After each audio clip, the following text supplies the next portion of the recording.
ครับทักทายสบายดีพี่น้องที่เข้ามาติดตามรับชมมื้อนี้ออกมาตอนแรกนี่ออกมาดักนกคุ้มนะแต่ว่า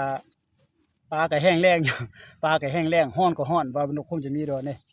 เอาซิงมา4หลังแล้วก็โตด้วยลำโพงนี่ล่ะโตด้วยลำโพงเอาเอาลำโพงนี่มาโตเอาพี่น้องเอ้ยแล้วก็มื้อนี้พิเศษแม่นนะเอ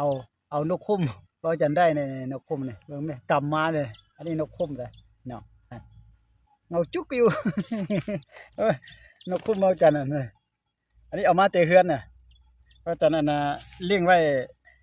3ตัวนะนี่คุณก็บ่งามเด้อสะชุดใส่ๆอันน่ะอันนั้นก็บ่คักแล้วก็เอ้าขออนุญาตไปใส่ก่อนพี่น้อง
แม่โต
บ่เข้าพี่น้องเอ้ยบ่มีนกคมมันแปลนพุ่นนี่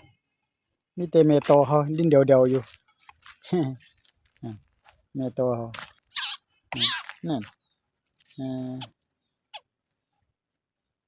น่ะนี่แม่โตเขาน่ะดิ้นเดียวๆๆๆอยู่อืมเอาเก็บก่อนพี่น้องบ่เป็นหยังบ้านหน้าเดือน5เดือน6ก่อนแต่ก็มาลองเบิ่ง